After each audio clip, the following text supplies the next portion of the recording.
আজ আমি তোমাকে এমন একটা সত্যি ঘটনা বলবো, যেটা শুধু গল্প না। কলকাতার এক পুরনো মন্দিরে রাত কাটাতে গিয়ে যা ঘটেছিল তা আজও লোকের মুখে মুখে ঘোরে। আপনি কি সাহস করবেন একা শোনার? একজন যুবক রৌনক বন্ধুর চ্যালেঞ্জে একটি পুরনো ত্যাগ করা মন্দিরে রাত কাটাতে গিয়ে এমন কিছু প্রত্যক্ষ করে যা তার জীবনই পাল্টে দেয়। এই মন্দিরটি একসময় সামানন্দী তান্ত্রিকদের ব্যবহার করা হতো, কিন্তু এখন তা বন্ধ। মানুষ বলে এই মন্দিরের দেবীর অভিশাপ আছে, কেউ ভিতরে ঢুকলে আর সুস্থ ফিরে আসে না। চলো শুরু করা যাক গল্প।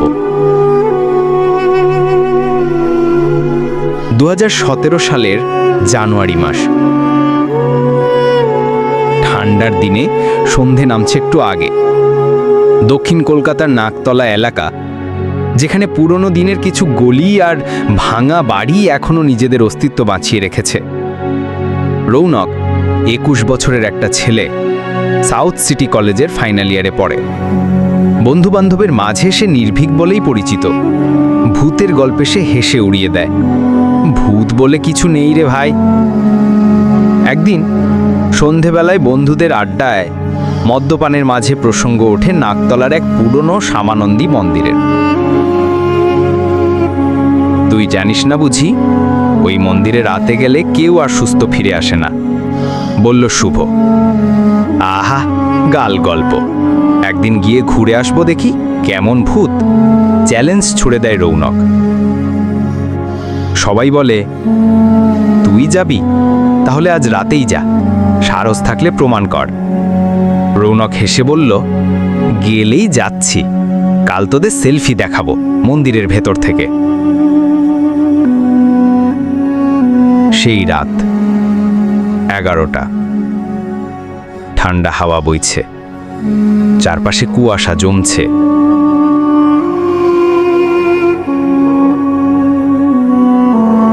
রৌনক ব্যাগে একটা টর্চ, মোবাইল আর পাওয়ার ব্যাংক নিয়ে বেরিয়ে পড়ে। সে জানে জায়গাটা কোথায়। একটা পুরনো শ্মশানের পাশ দিয়ে ঘুরে যেতে হয়। মন্দিরটা অনেক পুরনো, 3টে সিঁড়ি পেরিয়ে একটা ছাদের মতো জায়গা, যার চারপাশে লাল রঙের পোড়ামাটির খোদাই। ভিতরে শিবলিঙ্গ, আর পাশে একটা কালো রঙের দেবী মূর্তি। তার চোখে আছে লাল রঙের সিঁদুর। প্রবেশদ্বার বন্ধ, কিন্তু তালা নেই।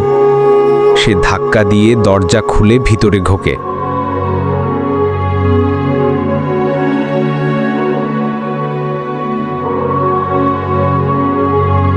ঘড়ির কাঁটা ঠিক 12টা বাজায়।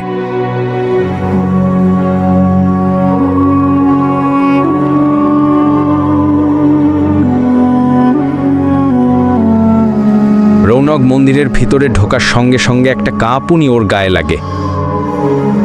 ঠান্ডা না, সেটা ছিল অন্য রকম, যেন কারোর দৃষ্টি পড়েছে তার উপর।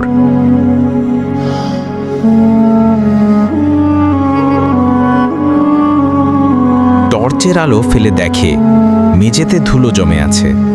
অনেক বছর কেউ পা রাখেনি এখানে। কিন্তু অবাক করার বিষয়, দেবী মূর্তির সামনে থাকা প্রদীপটা নিভে গেলেও যেন কিছুক্ষণ আগেই জ্বালানো হয়েছিল। এটা কি কেউ আসে তাহলে? মনে মনে ভাবল রৌনক। মন্দিরের ভেতরে বসে সে মোবাইল দিয়ে সেলফি তুলতে যায়। হঠাৎ টর্চ নিভে যায়। চারপাশে অন্ধকার। সে টর্চের চাপ দেয়, কিন্তু কাজ করছে না। ঠিক তখনই পেছনে একটা শব্দ, যেন কেউ মেঝের উপর দিয়ে হেঁটে এলো। সে ঘুরে দেখে কেউ নেই, কিন্তু হাওয়ার দমকে মন্দিরের দরজা আপনা আপনি বন্ধ হয়ে গেল। থাম। আতঙ্ক জমে ওঠে, ভয় পাচ্ছে, কিন্তু রৌনক সাহসী ছেলেই ছিল। হঠাৎ তার চোখ পড়ে মূর্তির চোখে। মনে হচ্ছে সেগুলো আর আগের মতো পাথরের না, যেন কেউ তার দিকে তাকিয়ে আছে। রৌনক কাঁপা কাঁপা গলায় বলল, কে আছিস? কেউ উত্তর দিল না। মন্দিরের কুঠুরিতে একটা পেছনের ঘর ছিল, যেখানে পুরনো মন্ত্র উচ্চারণ করত তান্ত্রিকরা। সে ভাবল, যদি কেউ ঠাট্টা করছে তবে সেখানেই লুকিয়ে আছে। সে দরজাটা খোলে। একটা ভয়ঙ্কর দুর্গন্ধ নাকে এলো। ঘরে ঢুকতেই সে দেখতে পেল মেঝেতে ছাই, আগুনের কালি আর কাটা মুরগির ঠ্যাং পড়ে আছে। যেন কালো এখানে তান্ত্রিক সাধনা হয়েছিল। হঠাৎই মাটির নিচ থেকে একটানা কণ্ঠ ভেসে এলো, তুই একা না, আমরা আছি। রৌনক পিছনে ঘুরে দেখে কালো ধোঁয়ার মতো কিছু একটার মধ্যে কয়েকটা চোখ জ্বলছে। সে চিৎকার করে দৌড় দেয়, কিন্তু দরজা তখন বন্ধ। বাইরের পৃথিবী যেন অদৃশ্য। সে জ্ঞান হারিয়ে ফেলে। রৌনকের বন্ধুরা পরদিন সকালে তাকে খুঁজতে বেরোয়। পুলিশ, লোকজন সবাই মন্দিরে যায়। দেখে রৌনক অজ্ঞান অবস্থায় শুয়ে আছে মন্দিরের ভিতরে। কিন্তু অবাক করার বিষয়, তার গায়ে কোনো ধুলো নেই, যেন কেউ তাকে পরিষ্কার রেখেছে। তার মুখে একটাই কথা, দেবী ফিরে আসবে। ডাক্তাররা বলে সে কোনো মানসিক আঘাত পেয়েছে, কিন্তু আজও সে মাঝরাতে ঘুম থেকে উঠে বলে, আমি দেখতে পাচ্ছি, ওরা আমার সঙ্গে কথা বলে। এই ঘটনার পর থেকে কেউ আর রাতে মন্দিরের ধারে কাছেও যায় না। সরকারিভাবে জায়গাটা সিল করে দেয়া হয়েছে, কিন্তু মাঝরাতে যদি তুমি ওই পথে যাও, এখনো শুনতে পাবে, তুই একা না, আমরা আছি। রৌনক বেঁচে ফিরেছিল, কিন্তু তার চোখে ছিল এক ভয়ের ছাপ। সত্যিই কি দেবীর অভিশাপ এখনো জীবিত, নাকি এটা শুধুই কাকতালীয়? আপনি কি মনে করেন? কমেন্টে জানাতে ভুলবেন না। কমেন্টে জানান আপনার কেমন লাগলো।